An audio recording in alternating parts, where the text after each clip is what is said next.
Hari ini akan melanjutkan perkuliahan statistik di pertemuan yang ke-7. Di pertemuan sebelumnya kita sudah membahas tentang uji normalitas dan uji homogenitas. Bapak maaf, belum ada suaranya Pak. Ya. Suara saya terdengar?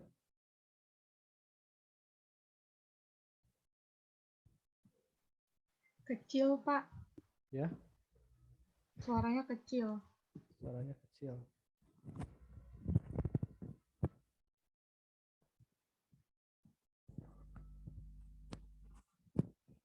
Ya, jika memungkinkan tolong gunakan headset supaya lebih terdengar lebih jelas.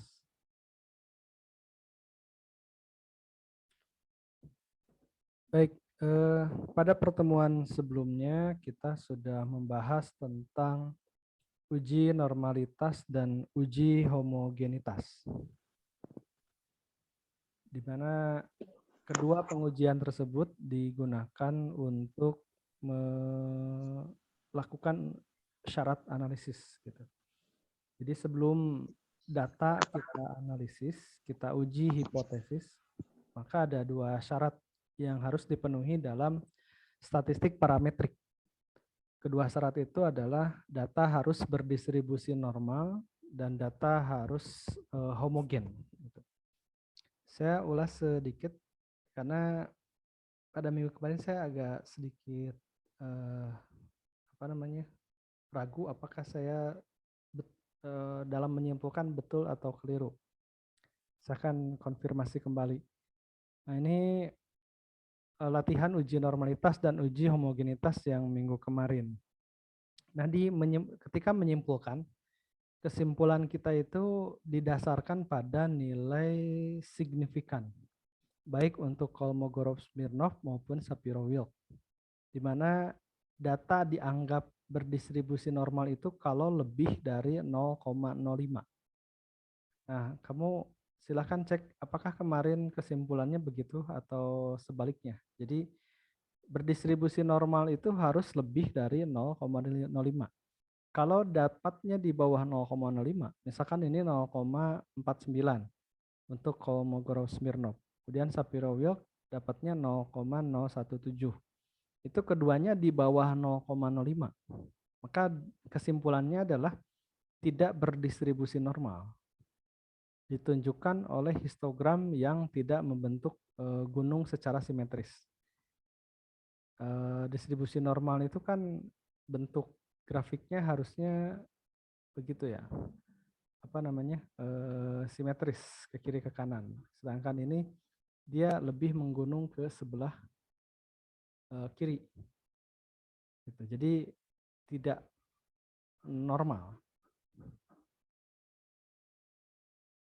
Nah, saya sedikit ragu kemarin, khawatir saya salah menyimpulkan. Kalau salah, sebaliknya misalkan saya malah kalau kurang dianggap normal. Nah, itu tolong diperbaiki di kesimpulannya. Tapi kalau di PPT saya sudah benar. PPT yang saya share minggu kemarin itu sudah benar kesimpulannya. Tapi kemarin saya sedikit ragu dalam latihan. Gitu. Ketika latihan, khawatirnya saya menyatakan normal itu kalau kurang. Padahal yang sebenarnya adalah kalau lebih dari 0,05 baru dianggap normal. Kalau kurang maka dia dianggap tidak berdistribusi normal. Begitupun untuk yang hasil uji homogenitas. Jadi uji homogenitas lihat dari nilai signifikansinya. Kalau nilai signifikansinya lebih dari 0,05 maka dia dikatakan homogen. Kalau kurang tidak homogen. Jadi untuk uji normalitas dan uji homogenitas itu keduanya harus di atas 0,05 nilai signifikansinya. Baru dikatakan normal dan homogen. Kalau kurang dari 0,05 maka dia dikatakan tidak homogen. Gitu ya. Tolong dikoreksi. Oke, sebelum lanjut ke bahasan kita hari ini tentang uji T atau uji perbedaan rata-rata, Ada yang ditanyakan dulu tentang uji normalitas dan uji homogenitas. Silahkan. Kalau ada kemarin ketika mengerjakan latihan ada kesulitan.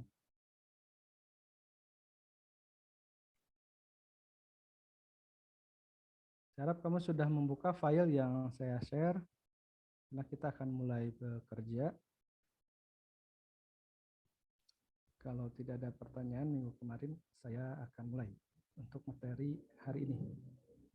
Baik, materi kita hari ini tentang uji perbedaan dua rata-rata. Nah, ini adalah pengujian hipotesis. Dalam arti adalah pengujian inti dari sebuah penelitian.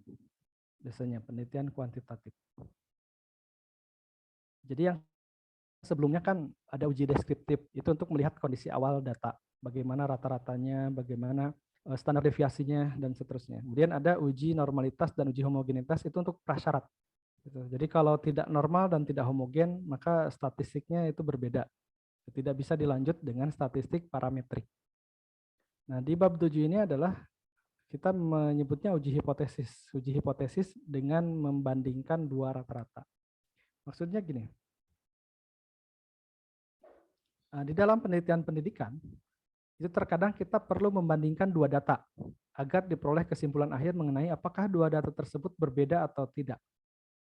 Jadi kalau kamu ngajar misalkan, misalnya saya contohkan yang peneliti lah. Misalkan seorang peneliti ingin melihat sejauh mana pengaruh penerapan media pembelajaran. Sebelum ia memulai pembelajaran, ia mengambil data pretest. Kemudian setelah melakukan pembelajaran, ia melakukan post-test. Jadi ada dua tes. Kamu coba bayangkan, kamu mau menerapkan media pembelajaran. Nah, sebelum diterapkan media itu, siswa kamu tes dulu. Nah, kamu dapatkan hasil tes, misalkan 30 atau 20 siswa. Itu namanya pretest, tes yang dilakukan di awal sebelum belajar. Nah, kemudian kamu belajar dengan siswa, dengan media yang kamu punya. Nah, setelah pembelajaran dilakukan, kamu melakukan tes kembali. Tes di akhir, namanya post-test. Nah, jadi kamu punya dua data kan? Ada data sebelum, pretest, ada data setelah pembelajaran, post-test. Nah, kalau kamu ingin tahu apakah media pembelajaran kamu itu berpengaruh atau tidak, maka kamu bisa melihat dari perbedaan skor pretest dan skor post-test. Misalkan sebelum pembelajaran rata-rata nilai siswa itu 40. Setelah pembelajaran naik jadi 50. Nah, secara sederhana kan kamu menyimpulkan, oh ada peningkatan. Berarti media yang saya berikan itu ada pengaruhnya. Gitu. Karena dari nilai 40 itu berubah menjadi 50. Nah, itu yang dimaksud dengan membandingkan dua rata-rata. Ada rata-rata sebelum dan rata-rata sesudah. Gitu. Dalam kasus lain, misalkan seorang peneliti ingin membandingkan pengaruh penerapan dua media yang berbeda, yang ia terapkan di kelas yang berbeda. Nah, kalau tadi kan dia hanya punya satu media, diterapkan di satu kelas, ada data pretest, post-test. Nah, sekarang dia punya media, dua media, misalkan satu medianya PowerPoint, dua medianya kartu bilangan misalkan untuk matematika. Dia ingin membandingkan mana media yang paling efektif, gitu, PowerPoint atau kartu bilangan. Nah, itu harus diterapkan di dua kelas yang berbeda. Misalkan di kelas A, kamu gunakan PowerPoint, di kelas B gunakan kartu bilangan. Nah, setelah belajar masing-masing dites kan, kelas A dites, kelas B dites kemampuan matematikanya. Nah, kemudian dibandingkan mana yang lebih baik. Gitu. Nah, itu juga perbedaan dua rata-rata. Kita mau menghitung perbedaan dua rata-rata. Dalam skemanya seperti ini. Untuk kasus pertama, saya berikan tes di awal pembelajaran untuk kelas A, kemudian berikan pembelajaran dengan media yang saya punya. Kemudian di akhir dilakukan post-test. Maaf, ini bukan pre-test lagi. Ini harusnya post-test. Harus diperbaiki. Di kamu, saya yakin masih ini ya, masih pre-test.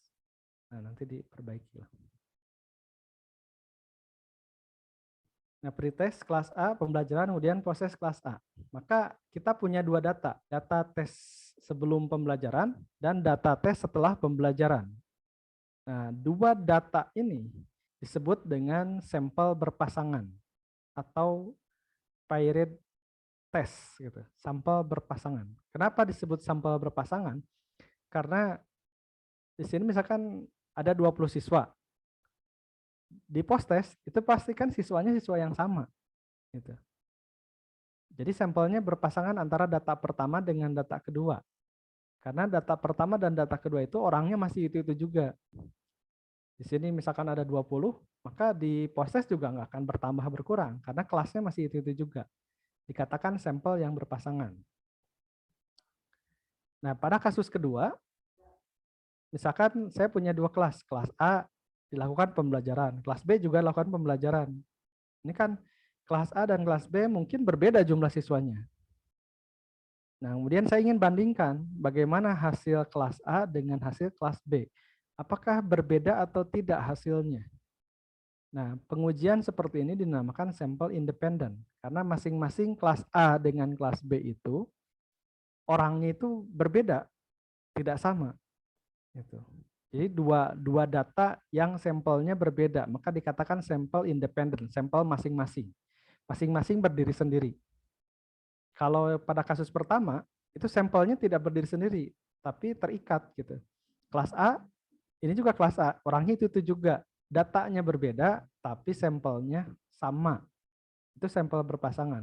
Kalau pada sampel independen, datanya berbeda, orangnya juga berbeda, sampelnya juga berbeda.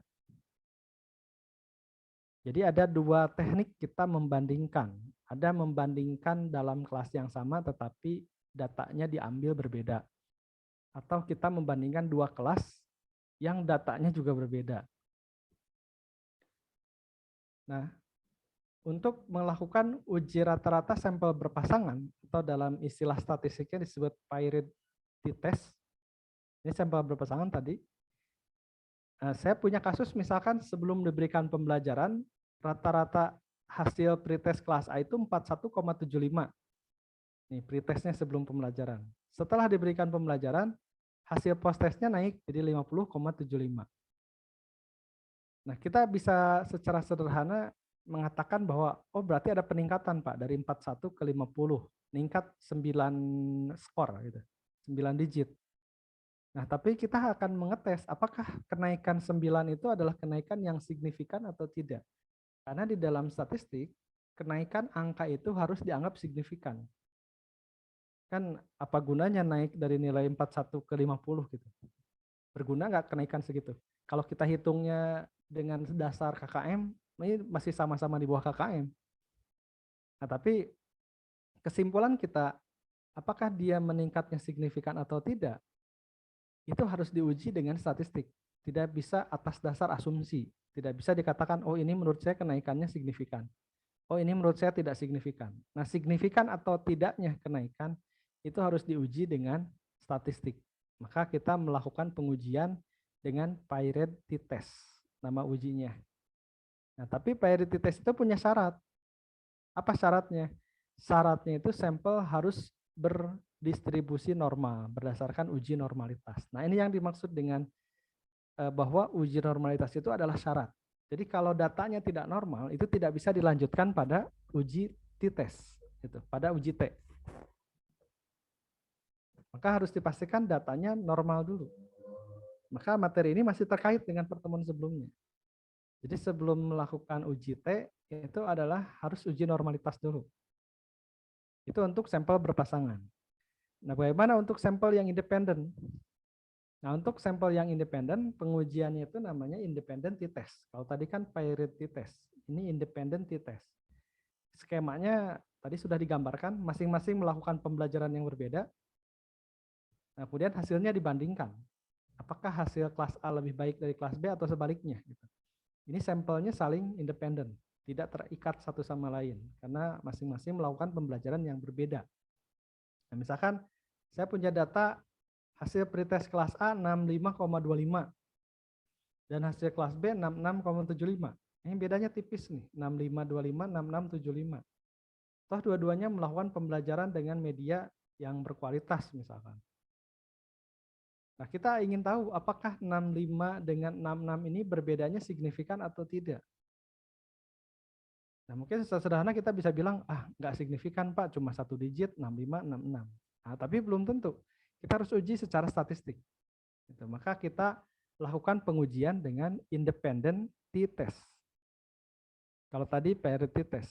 Nah, syarat untuk independent t-test itu sampelnya harus berdistribusi normal dan homogen. Nah, kalau tadi yang parity test syaratnya cuma normalitas. Kalau yang independent test syaratnya normal dan homogen. Jadi kenapa di sini harus normal dan homogen? Karena kan sampelnya ada dua.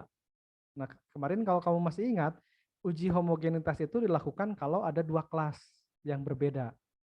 Kelas A, kelas B. Berarti harus uji homogen. Tapi kalau kelasnya cuma satu, itu cukup uji normalitas saja. Kalau kelasnya ada dua, maka selain uji normalitas, harus ada uji homogenitas. Jadi kalau minggu kemarin kamu pemahamannya masih kurang atau lupa lagi, nah di sini akan sedikit agak kurang nyambung nih. Jadi harus mengingat kembali materi yang sebelumnya tentang uji homogenitas dan uji normalitas. Nah, kita akan langsung mempraktekkan bagaimana uji T ini dilakukan. Nah, panduannya ada di PowerPoint yang saya share, bagaimana melakukan uji parity test, mulai dari input sampai ke menyimpulkan. Kemudian untuk independent test juga di situ sudah ada panduannya, tapi panduan ini nggak berarti kalau kita nggak praktekkan. Gitu. Oke, kita akan mempraktekkan. Langkah pertama kamu buka Excel-nya, file yang saya share. Di situ ada dua worksheet. Seperti biasa ada apa namanya? Ada latihan, ada maaf, ada contoh, ada latihan.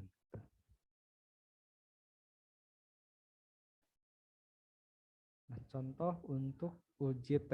Di situ saya berikan data baik untuk yang sampel berpasangan. Di sini saya menyebutnya adalah sampel dependent. Sama saja sebenarnya. Dependent atau saling terikat. Ini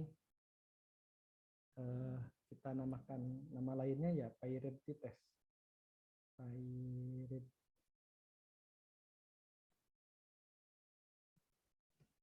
test.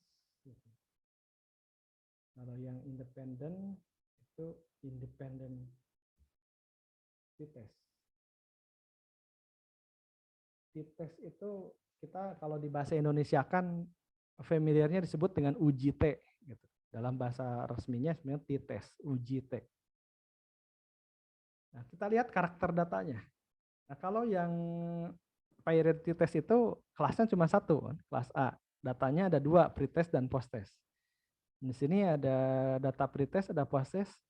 Rata-ratanya 4175 dengan 5075. Nah, ini kita ingin menganalisis apakah peningkatan dari pretest ke posttest dari 41 ke 50 ini merupakan peningkatan yang signifikan atau tidak. Jadi meningkatnya iya meningkat.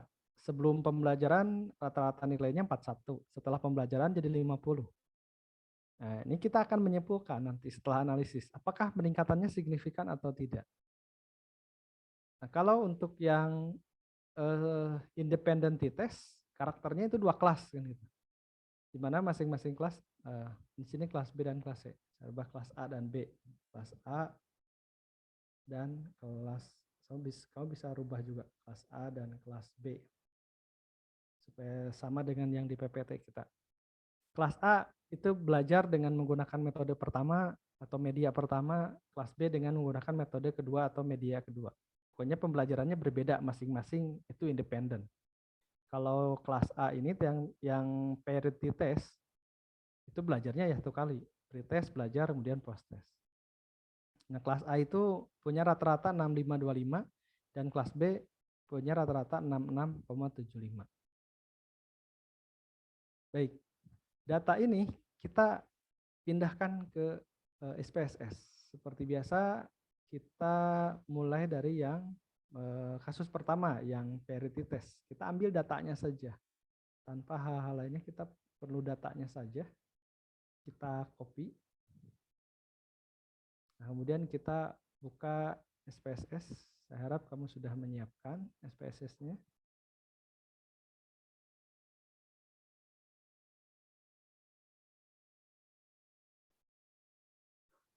Oke, ini SPSS-nya.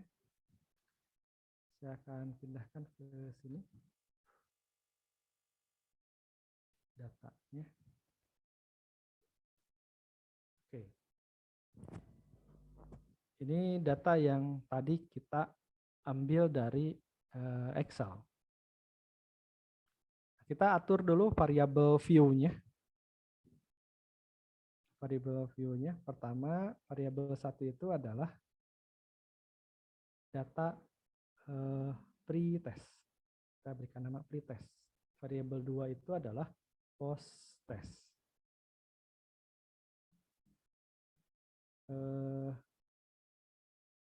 Desimalnya sudah kita biarkan 2 desimal karena di rata-ratanya nanti akan ada desimal. Jadi desimalnya biarkan, kemudian kalau mau penempatannya di tengah, kita ubah menjadi center. Kemudian jenis datanya itu adalah data skala. Skala hasil pengukuran.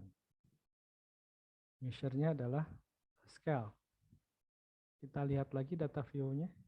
Nah, udah ada pre-test dan post-test. Oke, sampai sini ada pertanyaan dulu. Khawatir ada yang masih tertinggal. Dipindahkan datanya dari Excel ke SPSS, kemudian atur variabel view-nya, berikan nama pre-test post-test, kemudian atur posisinya di tengah, jenis datanya adalah skala atau scale. Itu pengaturan standar biasa. Ada pertanyaan? Boleh nanti di sela kalau misalkan ada pertanyaan. Nah, sekarang kita akan mulai analisisnya. Yang akan kita tekan adalah menu Analyze, Compare Means, kemudian Paired Sample T-Test. Itu ada di panduan PPT yang saya berikan. Jadi kita klik Analyze, kemudian Compare Mean, perbandingan 2 rata-rata. Kemudian kita cari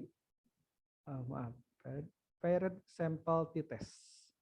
Kita akan menguji T secara berpasangan karena datanya adalah data tunggal satu kelas gitu. Nah, ini kamu klik Paired Sample T-Test. Nah, sehingga muncul jendelanya. Nah, ini kita pindahkan keduanya. Pretest dia jadi variabel 1, post-testnya jadi variabel 2. Gitu. Pretestnya jadi variabel 1, post-testnya variabel 2. Dibalik sebenarnya nggak masalah, tapi standarnya gitu. Variabel pertama hasil pretest, kemudian nanti hasil variabel 2-nya hasil post-test. Dipindahkan, kemudian kita klik option. Nah, di klik option, kita hanya memastikan bahwa tingkat kepercayaannya atau confidence intervalnya itu 95%. Ini adalah pengukuran standar statistik pendidikan bahwa tingkat kepercayaannya 95%. Artinya nanti tingkat signifikansinya 0,05. Kan 95% itu tingkat kepercayaannya. Berarti kan menyisakan errornya 5%. Gitu. 5% inilah yang nanti berbentuk 0,05 itu. Lain-lainnya udah biarkan. Kita cuma ngelihat itu. Kalau sudah, kita klik OK. Sehingga nanti dia akan mengolah data dan menampilkan output. Nah, di situ ada 3 tabel. Pertama, Paired Sample Statistik. Ini memberikan data umum. Gitu. Data umum yaitu rata-rata, jumlah siswa, standar deviasi, dan standar error.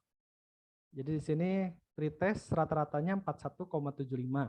Post-test rata-ratanya 50,75. Ini sesuai dengan yang kita hitung di Excel tadi. Kemudian jumlah siswanya sama 20. Karena memang harus sama kan, karena ini siswanya masih itu juga. Yang di pretest, yang post-test masih itu juga. Kemudian standar deviasinya 14 dan 9. Jadi tabel pertama itu menunjukkan data umum. Kemudian tabel kedua itu adalah nilai nilai korelasinya. Nilai korelasi. Nilai korelasinya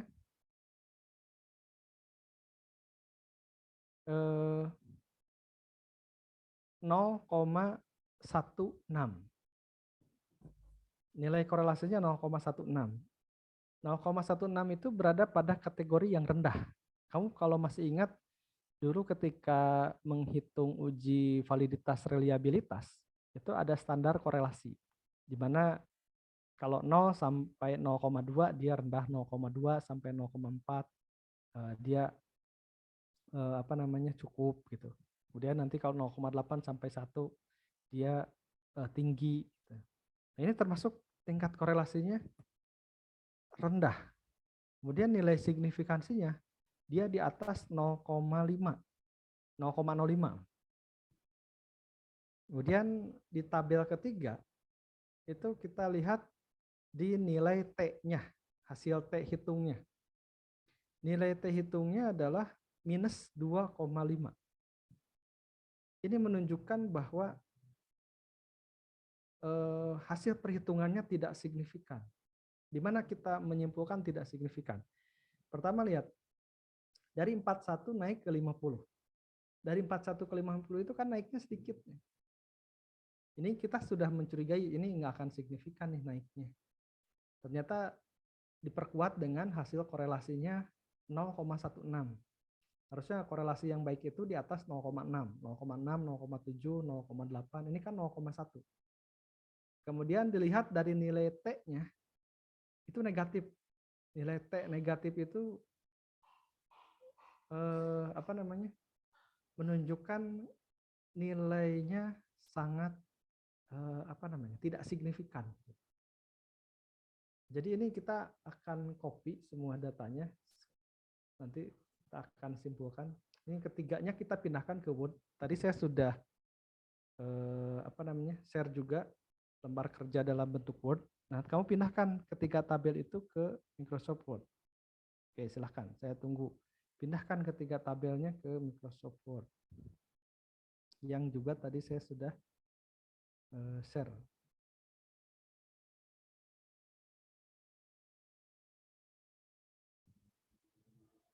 Di bagian priority test.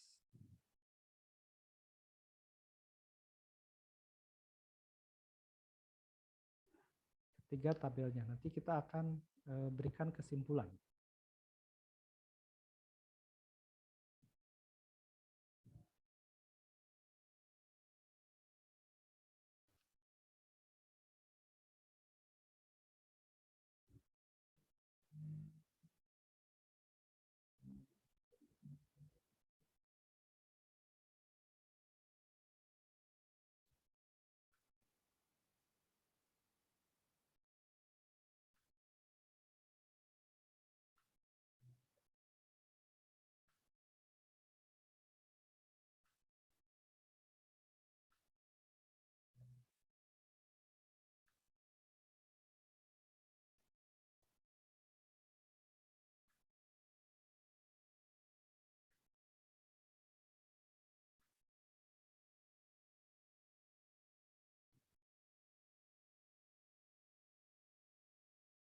Oke, kalau kamu sudah pindahkan ke Microsoft Word, nah hasilnya begini kan. Kamu kasih nama, name, kelas seperti biasa. Pengujian pertama itu priority test. Ada kolom untuk hipotesis. Nah, hipotesisnya ini kamu kalau nanti ikut metit akan tahu apa itu hipotesis. Jadi dugaan sementara, hipotesisnya ada dua. H0 dan H1. H0-nya itu kamu bisa ketik aja. Tidak ada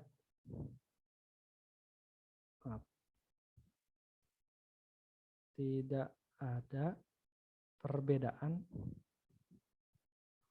yang signifikan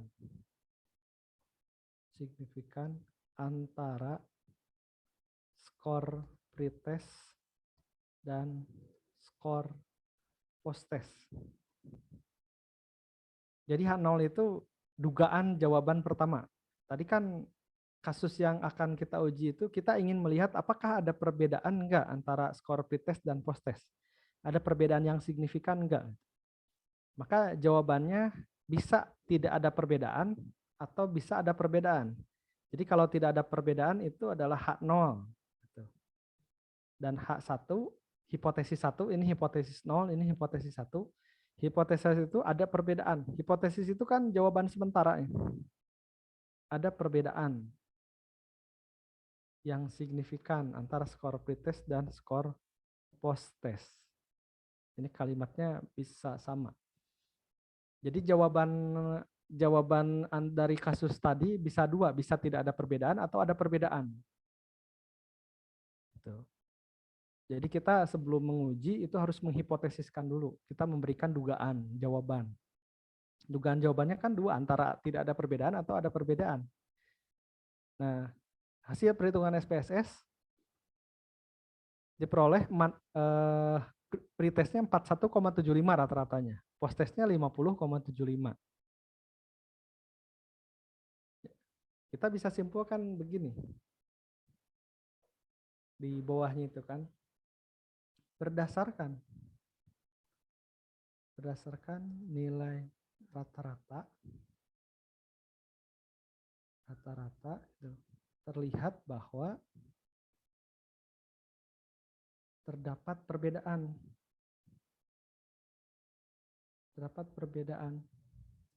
antara skor pretest antara rata-rata skor pretest, itu kan rata-rata, antara rata-rata skor pretest dan rata-rata skor post-test. Oke, jadi perbedaannya ada nih. Karena kan 41 dengan 41,75 dengan 50,75 berbeda rata-ratanya. Nah, kemudian berdasarkan tabel kedua itu nilai korelasi. Berdasarkan nilai korelasi itu diperolehnya nilai korelasinya 0,16.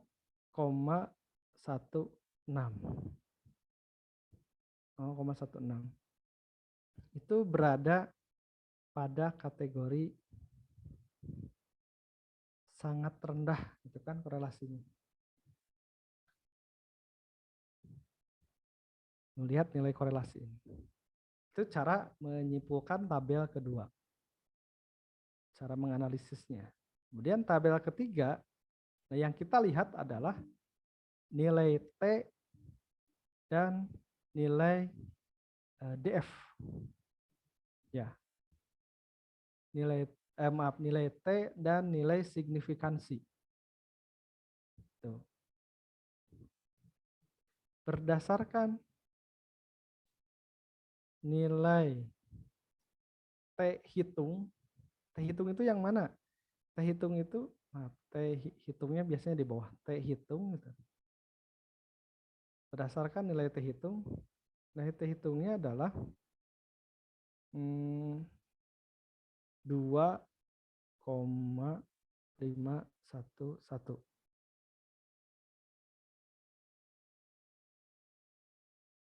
Ya. Nilai T hitungnya adalah 2,511. Nah, dalam uji T itu tanda negatif itu tidak, ternyata tadi saya menyampaikan nilai T-nya itu negatif, menunjukkan bahwa hasil ujinya rendah. Ternyata nggak begitu, maaf. Tadi saya baca literatur kembali, nilai T negatif di dalam uji T itu nggak perlu dirisaukan. Jadi kita ambil nilai ini aja, nilai 2,5-nya saja. Gitu. Kita ambil nilai 2,5-nya saja. Karena ini perbedaan rata-ratanya nih, negatif 9. Perbedaan rata-rata negatif 9 itu dari mana? Dari sini, dari 41,7 dengan 50,7 itu kan terdapat selisih rata-rata, berbedanya adalah 9 digit. Ya. Itu 50 dikurang 41 itu 9. Nah, kalau dibalik 41 kurang 50, 41,75 dikurang 50,75 itu negatif 9. Jadi tanda negatif itu nggak terlalu penting di sini. Hanya menunjukkan bahwa itu berbeda gitu. Berbedanya 9 digit. Begitupun ke nilai T-nya. Nilai T-nya negatif 2,5. Kita ambil nilainya saja 2,5. Nah, DF itu diambilnya dari jumlah sampel dikurangi 1. 20 kurangi 1. Nah, berdasarkan nilai T hitung, kita harus bandingkan dengan T tabel. Gitu. T tabel di mana? Nah, tadi saya juga sudah share ke kamu T tabel. Kamu bisa buka tabel T dalam bentuk PDF. Dalam bentuk PDF.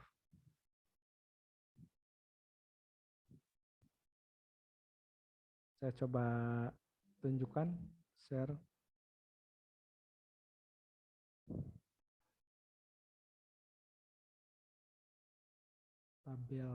Tabel T. Jadi banyak aspek yang harus kita lihat nih ya, untuk menyimpulkan kesimpulan akhirnya. Ini harus dilakukan dengan hati-hati, perlahan, kemudian lihat literatur, gitu. Karena terkadang salah, keliru. Saja sering menggunakan, terkadang masih suka keliru. Jadi, nah ini tabel distribusi T diproduksi oleh Junaidi Chanyogi WordPress.com. Oke, nggak masalah, kita bisa ambil dari mana saja. Nah, yang pertama kita lihat adalah nilai DF. DF-nya itu adalah tadi 19. Jadi kita cari DF yang 19. Ya, ini DF 19 itu ada di, ini saya geser dulu, nggak bisa. Nah, DF 19. Jadi coba kita apa ya? Kita fokus pada ini. Sini ya, 19. Semuanya satu garis ke sini. Aduh, maaf. Nggak lurus. Lihat data itu. Nah, data itu lihat di 19. Kemudian kita cari yang nilai tingkat kepercayaannya itu adalah 0,05. 0,05. 0,05 untuk yang atas itu untuk yang single gitu. Yang bawah itu untuk yang double gitu. Jadi kita lihat untuk nilai yang 0,05 ini. 0,05. Berarti kita fokus pada baris kolom ke 1 2 3 4 5. Nih 0,05 ini. Kita tarik lagi ke bawah. Kita dapat angka 2,09302. Nih.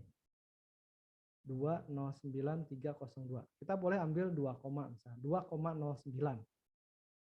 Itu adalah tabelnya, 2,09. Kita ingat-ingat 2,09. Kemudian kita bawa ke Microsoft Word tadi, 2,09. Nah.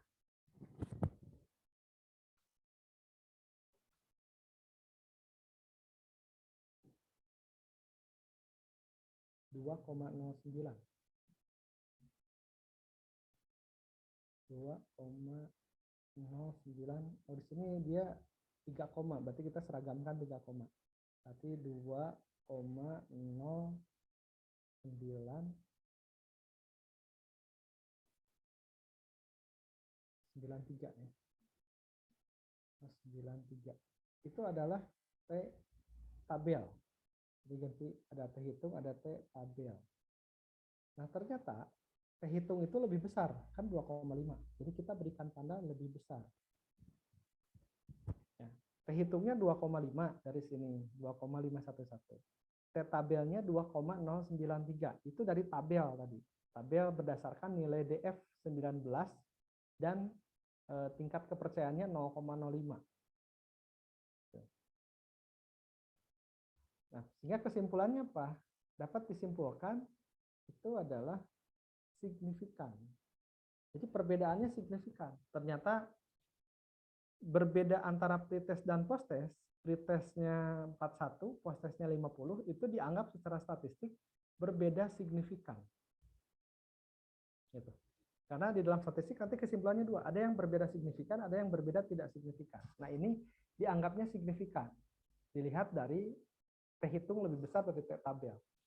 Kapan dia tidak dianggap signifikan? Tidak dianggap signifikan itu kalau T hitungnya lebih kecil dari T tabel. T tabelnya kan 2,0, misalkan dapatnya 1,7. Itu berarti tidak signifikan. Atau kita juga bisa menyimpulkan berdasarkan nilai signifikansi yang ada di sini. Nah, signifikansi two-tailed ini. Ini kita bawa berdasarkan nilai signifikansi two-tailed.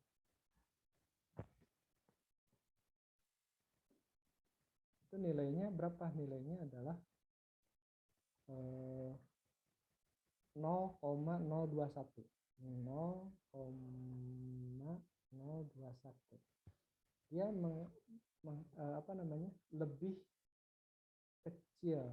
lebih kecil dari 0,05.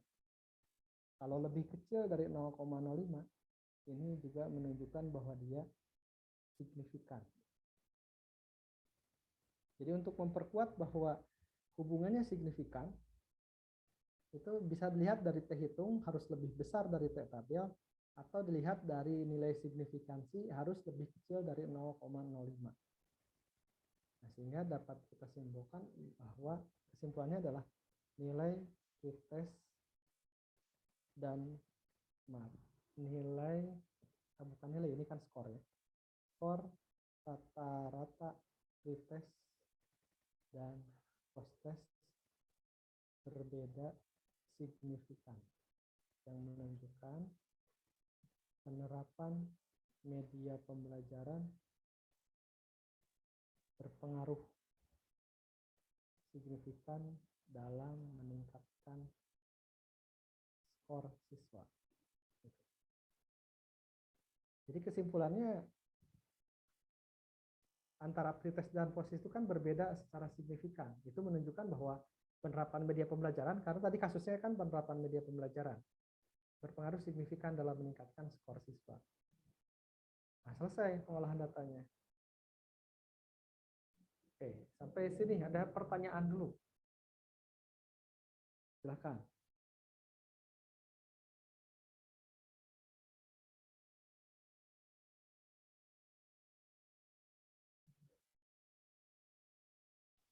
Bapak maaf, Ya. saya mau lihat kesimpulan tadi.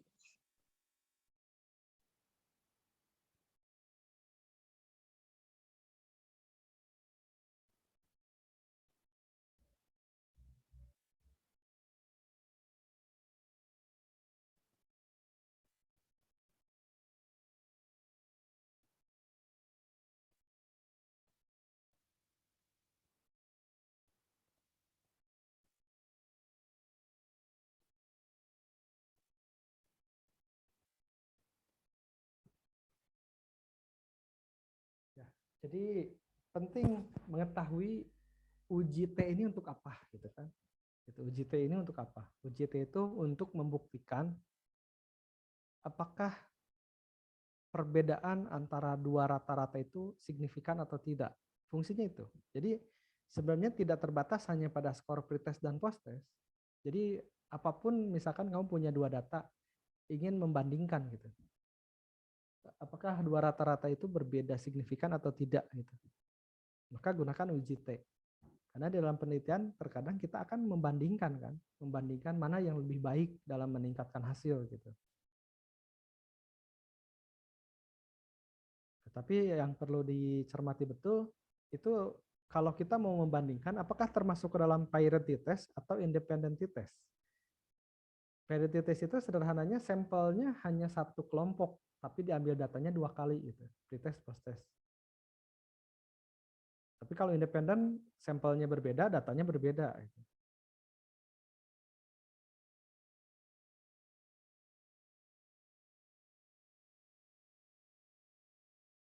Ada pertanyaan lagi?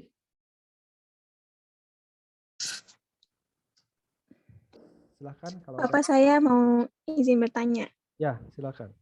Itu yang tadi yang PDF itu, kan tadi ada 2 tabel ya Pak. Itu maksudnya gimana Pak? Tadi saya lupa. Yang Kurang tabel jelas. uji T. Iya, titik presentase distribusi. Oh iya. Sama yang 2-nya lagi, yang satunya lagi yang 4. 1/8 sampai 80. Yang ini, tabel ini.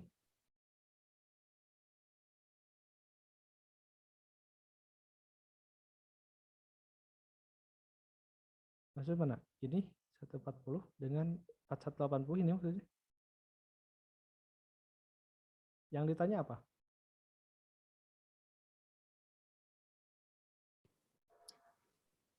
Itu Pak yang atasnya ini apa sih Pak? Maksudnya yang PR, DF, PR ini Pak. Gimana cara buka nentuinnya? DF itu diambil dari jumlah sampel dikurangi 1. DF kan sampel kita 20 orang siswa, maka kita tetapkan DF-nya 19. Nih, di sini kita lihatnya. Kemudian PR-nya itu adalah tingkat kepercayaannya. Tingkat kepercayaan yang kita pakai adalah 0,05. 0,05 itu adanya di sini. 0,05. Ya. Di sini juga ada 0,05. Jadi saya harus pastikan dulu. Ada baris atas ini. Ada untuk yang uji satu pihak, ada yang uji 2 pihak. Bentar, saya konfirmasi dulu ke sumbernya.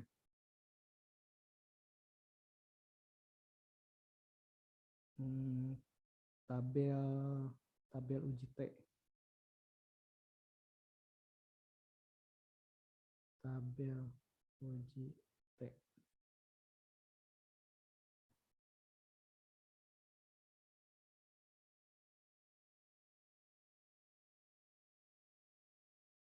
Nah, yang baris atas ini adalah untuk satu pihak atau biasanya disebutnya one tile gitu. Terusnya di one tile.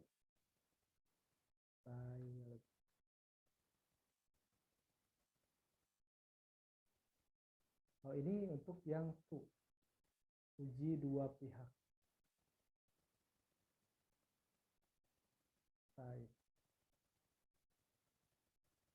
Malah gitu. Nah, kita gunakannya yang 0,05 yang ini. Enggak 0,05 yang one tiled. Kenapa pakai two tiled? Karena SPSS yang kita pakai juga two tiled. Kalau kita cermat tadi, lihat di SPSS di tabel outputnya. Ya. Kita lihat di outputnya. Nah, di sini ada signifikansi two tiled. Two tiled. Sebenarnya nanti kamu akan lebih paham apa one tiled, apa two tiled itu ketika belajar Matplotlib. Nah, sementara kita pakainya sesuai SPSS ini two tiled. Sehingga karena di SPSS-nya two tiled yang dipakai, maka ketika kita mencari data di dalam tabel atau tabel T, kita gunakan baris yang bawah ini sebagai patokan, yaitu 0,05. Jangan 0,05 yang ini.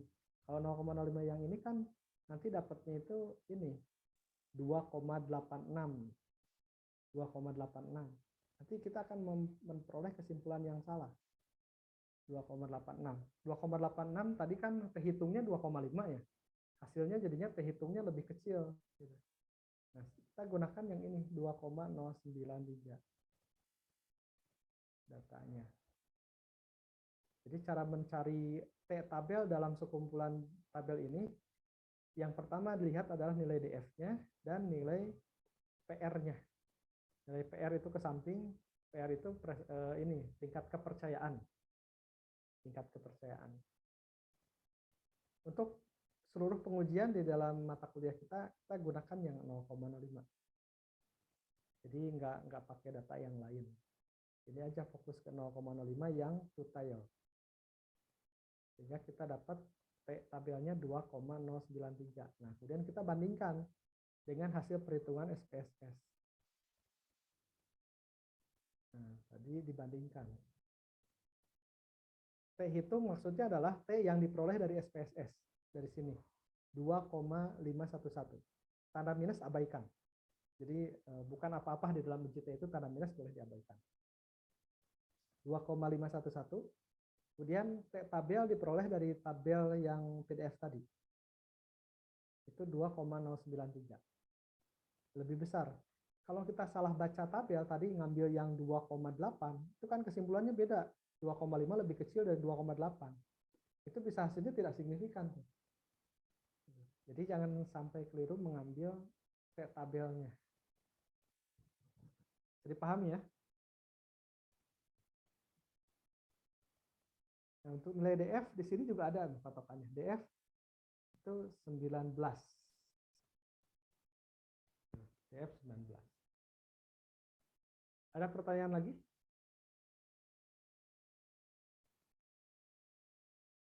Oke, kalau nggak ada, kita lanjut ke perhitungan kedua untuk contoh yang independen.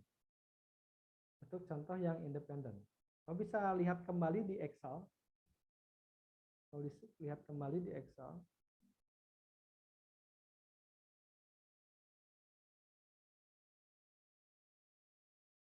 Nah, di Excel itu ada data kedua yang samping kanannya.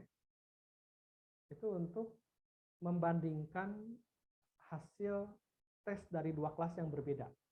Kelas A dan kelas B. Mana masing-masing kelas mengalami proses pembelajaran yang berbeda. Kalau tadi ini 1 kali proses pembelajarannya. Hanya skornya diambil 2 kali pretest proses. Nah, untuk menegaskan bahwa ini adalah 2 kelas yang berbeda, maka saya membuat jumlah sampelnya berbeda. Yang kelas A 20, yang kelas B itu udah 2. Nah, ini menunjukkan bahwa sampelnya tidak berpasangan. Gitu, sampelnya independen, ini berbeda. Jadi bisa jadi siswa pertama di kelas A namanya Andi, kelas 2, siswa 2 namanya Budi. Kalau di kelas B kan beda lagi. Siswa pertama namanya Aji misalkan. Siswa kedua namanya Beni. Kalau di parity test, ini siswanya pasti sama. Siswa satu ini misalkan Andi, dia pretestnya 55 dan prosesnya 60. Jadi orangnya masih sama itu. Maka dikatakan berpasangan.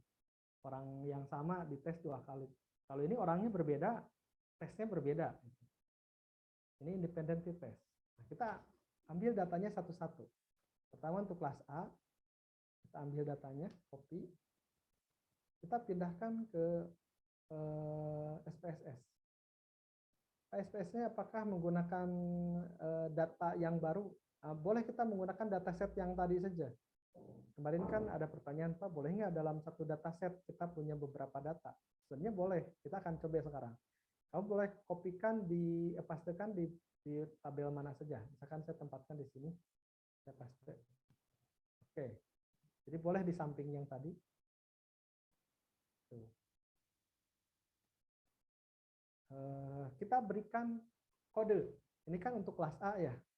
Kalau kamu masih ingat, waktu minggu kemarin kita uji homogenitas, kita berikan kode angka 1 untuk kelas A. 1. Ini diketik manual, 1 kodenya. Ya, kita ketik manual 1 semua. Oke, selesai gitu ya. Nah, kemudian kita kopikan juga kelas yang B. Di bawahnya di sini, tidak ke samping. Sama seperti uji homogenitas minggu kemarin. Jadi kita kopikan nilai untuk yang kelas B. Itu ada 22 siswa. Kita pindahkan ke SPSS, nyambung ke bawah. Sini. Nah, berikan kode 2 untuk kelas B. 2. Silahkan lakukan sampai data yang terakhir. Oke. Nah, jadi kelas A dan kelas B datanya tersusun ke bawah. Beda tadi pretest proses kita bisa menempatkan ke samping. Kalau ini kelas A dan kelas B itu itu disusunnya ke bawah dengan memberikan kode 1 dan 2. Gitu. Ada pertanyaan dulu sambil saya nunggu. Silahkan.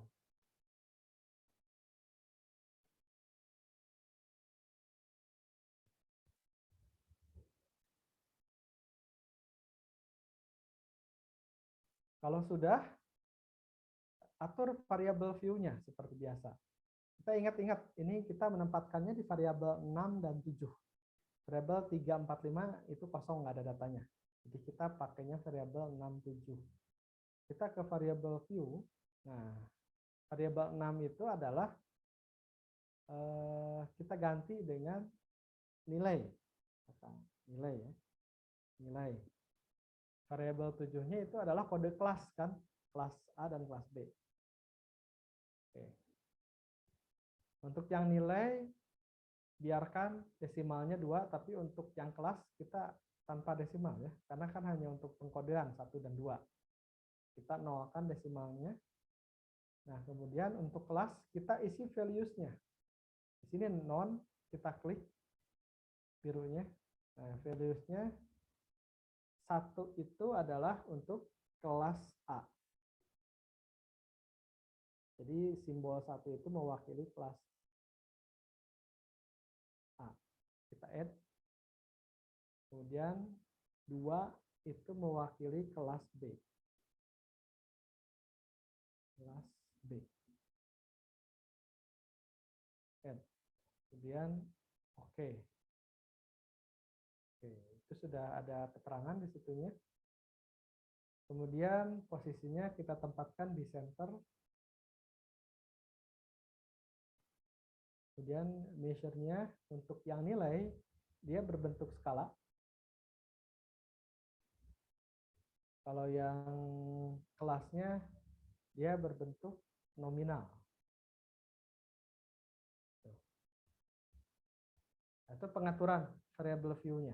Sedangkan untuk variabel 3, 4, 5, kita nggak atur apa-apa karena nggak ada datanya. Kan? Kita hanya punya nilai dan kelas. Kita bisa cek di data view, pastikan namanya sudah berubah, nilai dan kelas. Kemudian nilainya kita punya 2 desimal, untuk kelasnya tanpa desimal, ada 2 kelas. Kelas A disimbolkan angka 1, kelas B disimbolkan angka 2.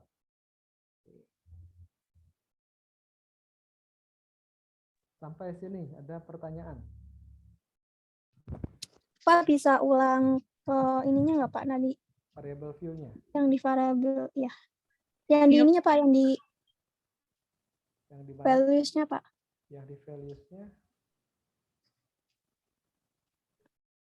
Jadi values-nya value-nya isi 1, labelnya kelas A gitu. Kemudian add. Nanti values-nya 2 isi kelas B. Nanti add lagi. Ini hasilnya seperti ini.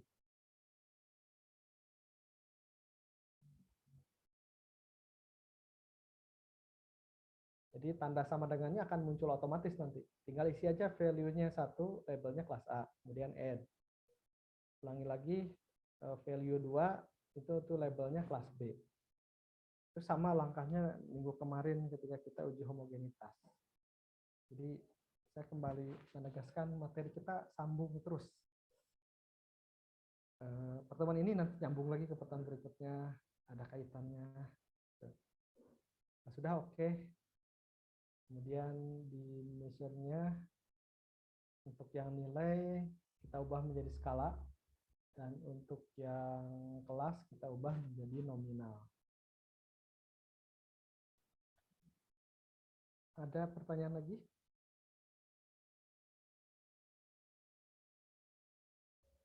Oke, kalau sudah, kita akan memulai proses analisis. Nah, kita klik Analyze. Kemudian Compare Means. Nah, tadi kan kita milihnya Paired Sample t-test. Sekarang kita pilih Independent Sample t-test. Yang ketiga kalau di saya. Ada Means, ada One Sample t-test, kemudian Independent Sample t-test. Nah, kita pilih yang Independent Sample t-test. Nah, kita punya banyak variabel nih. Nah, ini kelemahannya kalau kita Bapak, ya. Kok saya yang di kelasnya jadi desimal ya, Pak? Gimana? Yang di bagian kelasnya itu jadi apa namanya nih? Jadi entah jadi 1,00 gitu, Pak. Enggak 1 doang gitu tulisannya. Kenapa ya, Pak? Ini variabel view-nya, ini di bagian desimalnya di nol kan. Ini sudah tadi saya sampaikan. Di nol kan desimalnya. Ini kan untuk mengatur jumlah desimal ada di variabel view. Ini di nol kan variabel view-nya di kelas, maka akan hilang. Oke, Pak. Udah, Pak. Udah. Jangan sampai mundur-mundur lagi. Oke, saya ulangi, klik analyze, kemudian compare means, kemudian independent sample t-test. Independent sample t-test. Maka di situ akan muncul banyak variabel. Nah, ini kelemahan kalau kita menumpuk data dalam satu dataset. Nah, tapi sebenarnya nggak masalah sepanjang kita tahu mana yang akan dianalisis. Yang pretest proses kan tadi udah, kita hanya akan menganalisis yang nilai dan kelas. Gitu. Nilai dan kelas ini. Sehingga variabel lain abaikan. Gitu. Yang nilai ini kita masukkan ke tes variabel. Tuh, nilai. Kemudian kelasnya kita masukkan ke grouping variabel. Jadi nilai masuk ke tes variabel, kemudian kelas masuk ke grouping variabel. Nah, kita klik define group. Define group yang ada di bawah kelas itu. Ada define group, kita klik. Nah, kita akan menginput lagi grup 1 itu adalah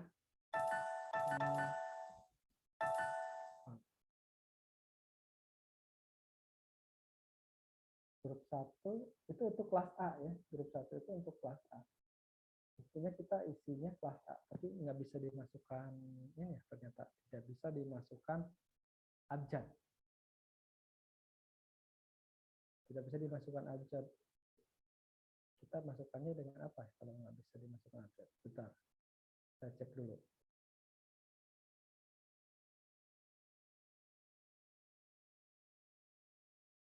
Oh iya.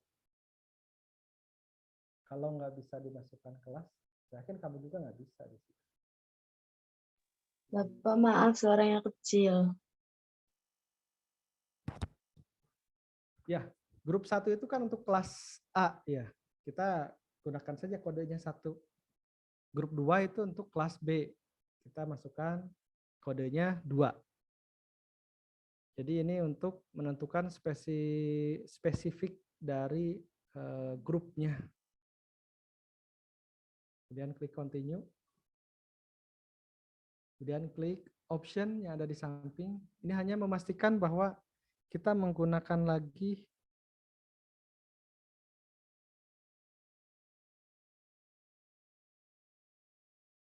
eh, 95%. Terus dipastikan terisinya 90%. Kalau angka lain diubah. Kalau sudah 95% ya tinggal di continue. Nah, ini sudah selesai pengaturannya. Jadi pengaturannya hanya di define group, itu harus terisi 1 dan 2 sebagai simbol kelasnya. Kemudian optionnya itu 95%. Kalau itu sudah, maka kita tinggal klik OK.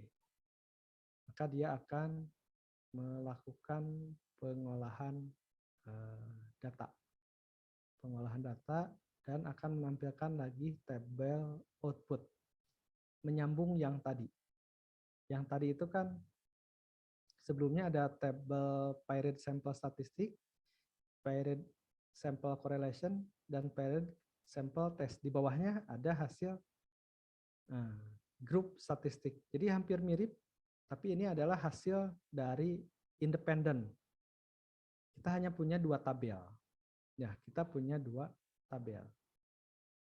Tabel grup statistik itu berisi informasi umum. Ya, ada kelas A, kelas B, di mana jumlah siswa kelas A itu 20, kelas B 22. Ini sesuai.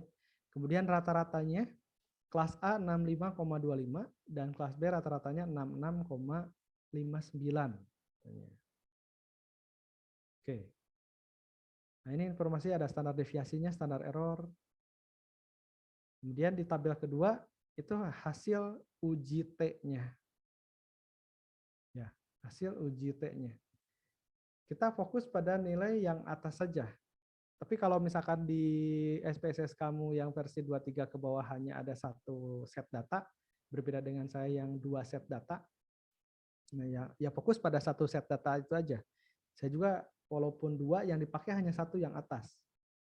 Kita lihat nilai T-nya. Nilai T-nya itu 0,41. Ya, negatif nggak masalah. Itu ya. 0,41. Dengan nilai DF-nya 40. Nah, kalau penentuan nilai DF di dalam independen itu adalah jumlah sampelnya digabungkan. Jadi 20 ditambah 22, kemudian dikurangi 2. Jadilah 40. 20 tambah 22 kan 42, dikurangi 2, 40. Tadi kan kalau yang di Priority Test itu DF-nya 19. Itu 20 dikurang 1 aja.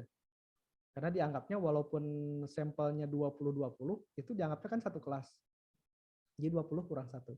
Kalau ini dijumlahkan, 20 dengan 22, kemudian dikurangi 2. Jadilah 40. Ini DF ini berfungsi untuk mencari T-tabel nanti. T-tabel kita cari nanti di angka 40. Kemudian nilai signifikansinya 0,684. Oke, kita pindahkan 2 tabel ini ke Microsoft Word. Ya, silakan pindahkan seperti biasa, copy dan paste.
Oke, ini 2 tabelnya sudah kita pindahkan.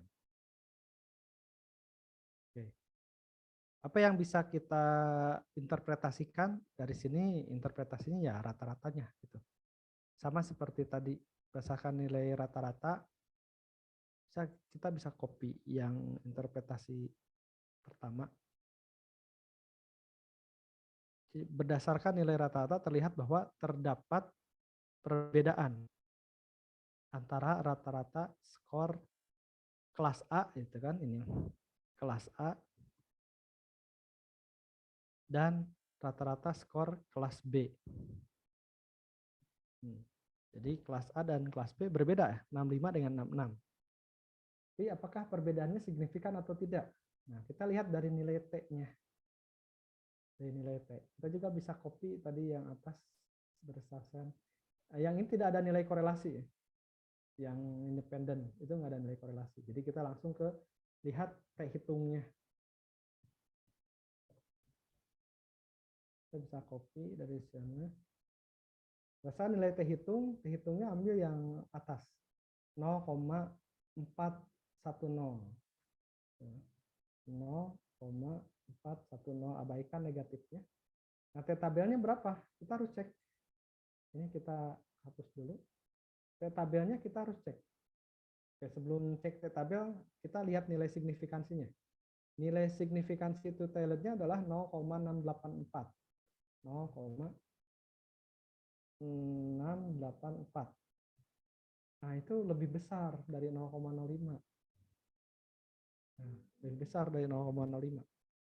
Jadi ini diduganya dia tidak signifikan. Tidak signifikan. Karena ini lebih besar. Untuk memastikan bahwa tidak signifikan, kita lihat tabelnya. Apakah tabelnya lebih besar atau lebih kecil? Nah, kita kembali ke tabel yang PDF.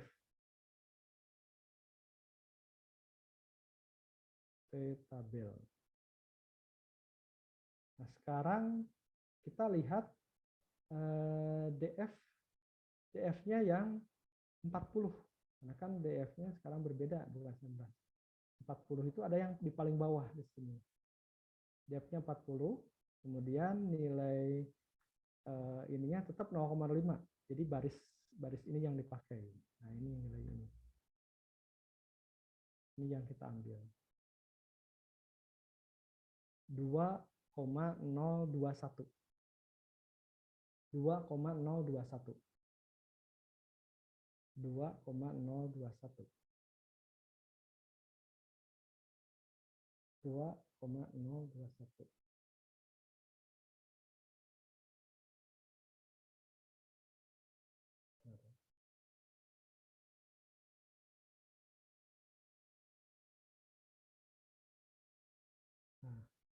Nah, 0,4 itu hasil T hitung.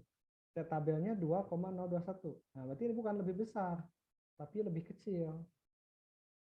T hitungnya lebih kecil. Ini 0,4, ini 2,21. Nah, ini menegaskan bahwa tidak signifikan. Ya. Jadi kesimpulan kita, oh ini hipotesisnya kita belum.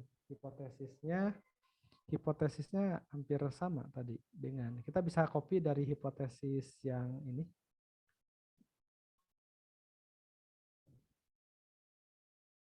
Hipotesisnya tidak terdapat perbedaan signifikan antara skor kelas A, bedanya gitu, antara skor kelas A dan skor kelas B. Jadi kelas A dan kelas B kemungkinan pertama itu tidak signifikan.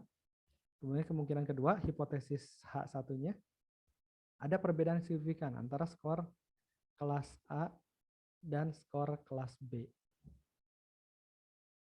Gitu. Ada perbedaan signifikan antara skor kelas A dan skor kelas B. Sehingga kesimpulannya tadi itu adalah tidak ada perbedaan karena tidak signifikan. Ya. Gitu. Ini tidak signifikan. Berarti kesimpulan akhir kita bisa juga copy dari sini. Jadi kesimpulannya adalah skor rata-rata kelas A, kita bisa ganti ya. Skor rata-rata kelas A dan kelas B itu tidak berbeda signifikan, yang menunjukkan penerapan media pembelajaran di kedua kelas, itu kan penerapan media pembelajaran di masing-masing kelas. Di masing-masing kelas, penerapan media pembelajaran di masing-masing kelas itu menghasilkan pengaruh yang sama. Kalau itu kan gitu, pengaruh yang sama. Menghasilkan pengaruh yang sama. Artinya tidak ada yang lebih baik dari satu sama lain. Di kelas A itu nilainya tadi berapa? 65,25. Di kelas B 66,59. Jadi 65 dengan 66 ini dianggap tidak signifikan. Jadi artinya tidak ada media yang lebih baik kelas A maupun kelas B. Media yang digunakan ya sama hasilnya gitu. Segitu meningkatnya. Pengaruh yang sama. Jadi nanti kalau kamu mau meneliti kelas A pakai kartu bilangan, misalkan kelas B pakai GIMP di PowerPoint atau GIMP di WordWall. Kamu bandingkan nanti hasil tesnya, apakah yang pakai kartu bilangan dengan WordWall berbeda hasilnya. Nah, kalau ini menunjukkan tidak ada perbedaan. Gitu.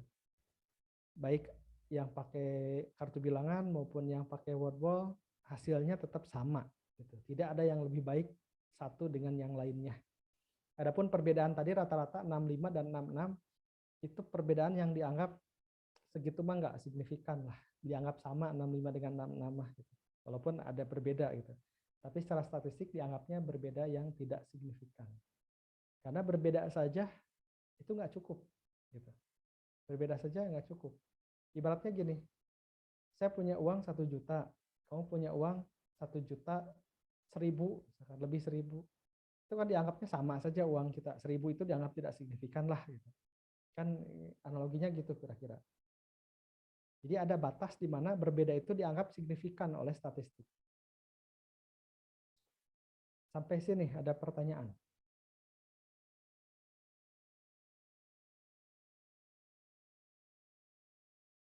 Jadi uji tes yang kedua ini yang independen itu digunakan untuk 2 sampel yang berbeda.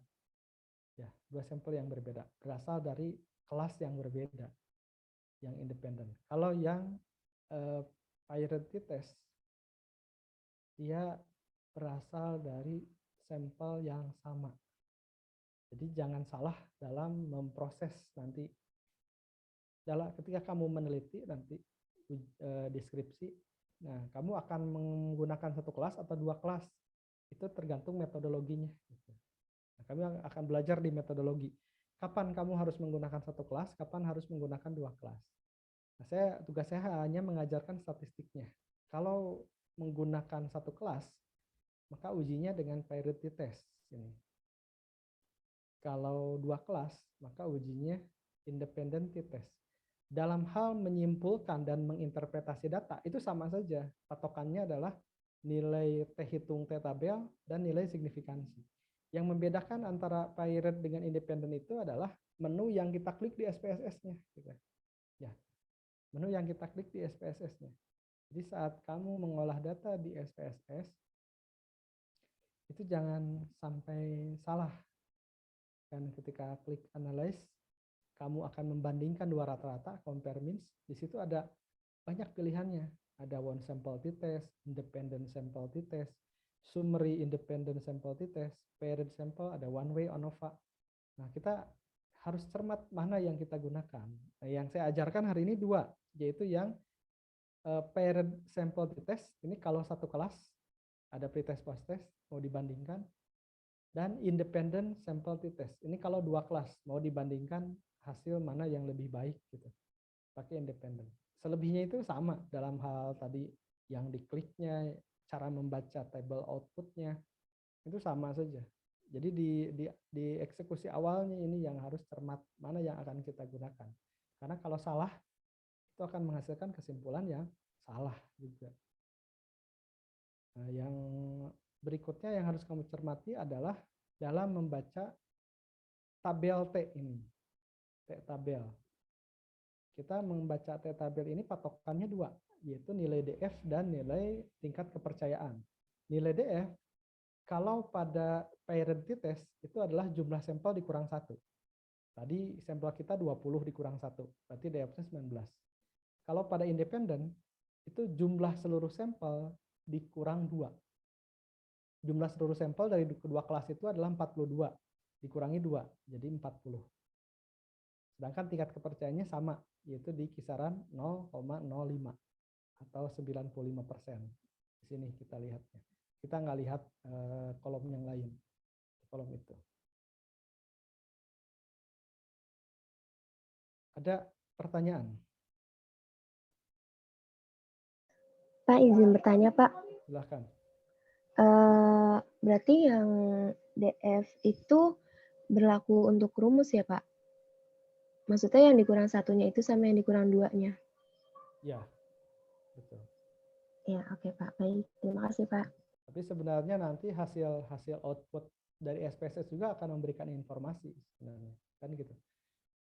Kalau kamu cermati output di SPSS, nah untuk yang hasil priority test atas nih, lihat DF-nya itu akan memberikan informasi 19 langsung.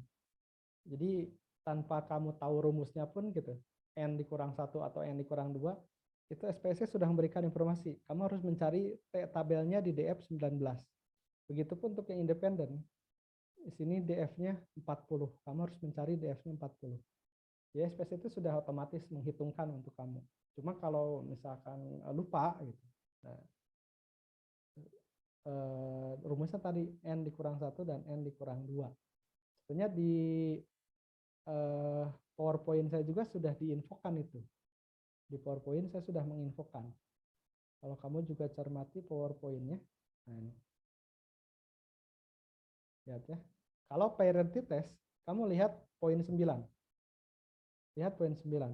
Pada output, lihat tabel parity sample t-test. Nilai T hitung menunjukkan hasil uji T. Harus dibandingkan dengan tabel pada derajat kebebasan DF N dikurang 1.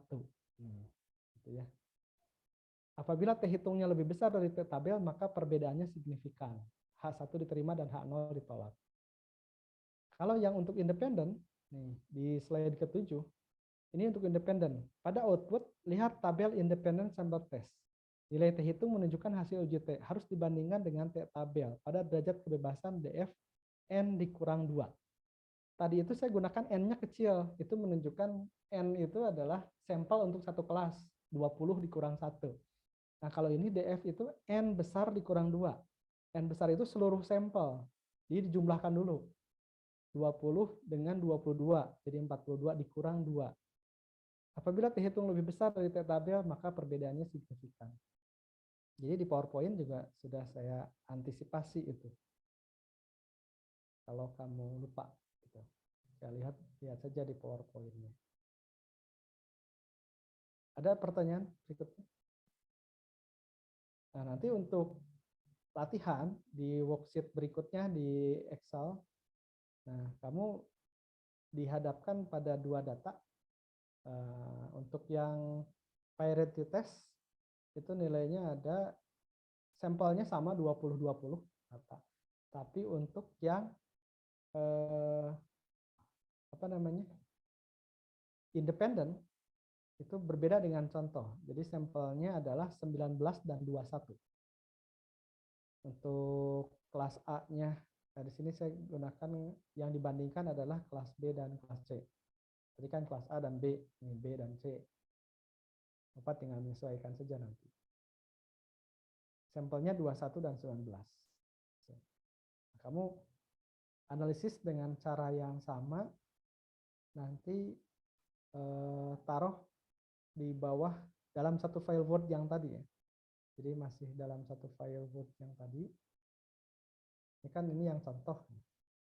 Yang contoh, memberikan nama, name, kelas, kemudian nanti di bawahnya ini untuk yang latihan. Kamu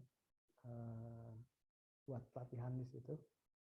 Sama cara mengeksekusinya, kamu harus ada hipotesis dulu. Poin-poinnya sama lah.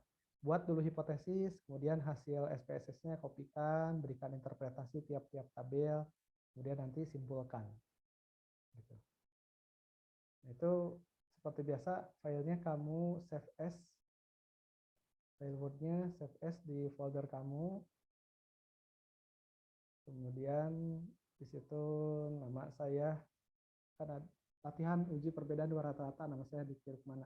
Kamu ganti dengan nama kamu, dengan NIM kamu. Autornya juga seperti biasa, nama saya biarkan, kemudian add autor baru, nama kamu, dan baru save. Nah, saya sediakan linknya hari ini, kamu langsung kerjakan. Kita punya satu SKS lagi sampai 3:30 kan ya. Rasa kamu bisa mengerjakan dalam satu SKS. Tinggal mengulang langkah-langkah tadi. Di pandunya di PowerPoint saya ada dipandu atau di rekaman ini. Nanti setelah selesai ada rekaman, ditonton lagi, dan dikumpulkan hari ini. Ada pertanyaan?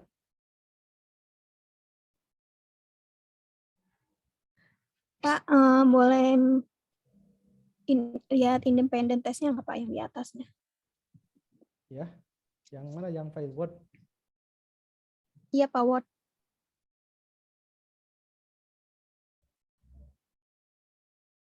Yang apanya hipotesisnya?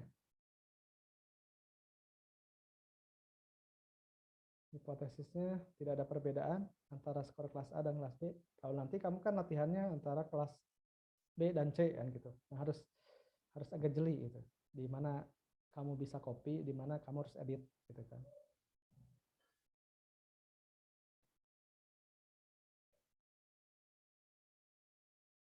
Sudah?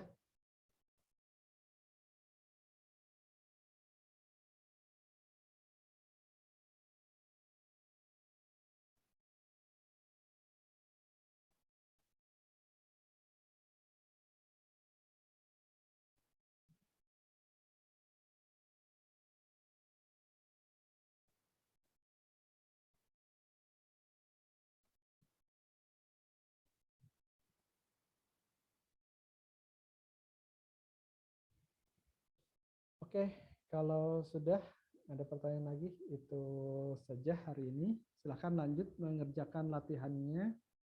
Linknya nanti saya share di grup, langsung dikumpulkan hari ini file Word-nya. Atau mau dikompresi ke dalam PDF lebih baik, supaya lebih ringan saya bukanya. Setelah mengerjakan, tadi sudah di rename, sudah di save as, itu kalau sudah selesai dikompresi ke PDF. Ini pertemuan terakhir sebelum Lebaran dan UTS. Nanti UTS saya akan melaksanakan ujian di jadwal yang sudah ditetapkan oleh Prodi. Saya nggak salah tanggal berapa itu, hari Selasa. Nanti lihat kamu di jadwal. Saya sesuai dengan jadwal itu. Nanti saya akan berikan worksheet untuk menganalisis data dengan SPSS. Apa yang sudah kita pelajari. Nanti saya buat soalnya. Nah, kamu mengumpulkan di hari itu juga sesuai nanti batas waktunya. Yang dikumpulkan nanti pada saat UTS adalah file Word dan file SPSS-nya. Jadi file SPSS-nya nanti juga di-save, kemudian dikumpulkan beserta file SPSS-nya. Kalau dalam latihan kan kamu hanya diminta file Word-nya saja. Nanti kalau pada saat ujian, UTS dan UAS itu dengan file SPSS-nya harus dikumpulkan dalam link yang saya tentukan nanti. Jadi ditunggu saja di hari H-nya. Jadi saya tidak memberikan soal di hari sebelum atau sesudahnya, sesuai jadwal saja. Oke, terima kasih. Selamat menyelesaikan ibadah puasa. Selamat berlebaran. Kita ketemu lagi nanti setelah UTS. Terima kasih. Assalamualaikum warahmatullahi wabarakatuh. Waalaikumsalam warahmatullahi Waalaikumsalam warahmatullahi wabarakatuh. Terima kasih, Pak. Bapak, Ya. boleh bertanya? Kan yang tugas uji normalitas kemarin, yang kesimpulannya tadi salah ya Pak ya? Ya. Nah saya cek kan salah. Nah itu kan kita udah pada ngumpulin nih Pak. Kira-kira boleh dibetulkan dan dikumpulkan ulang tidak Pak? Ya, dibetulkan saja. Dibetulkan, dikumpulkan ulang. Jadi kemarin Baik. Setelah selesai kuliah saya merasa kok kayaknya saya salah gitu. Ternyata salah memang. Jadi direvisi saja yang kemarin. Bisa kan nanti di Google Drive-nya kamu hapus, kemudian ganti lagi dengan file yang baru. Gitu, silahkan. Baik, terima kasih Pak. Oke, saya izin live.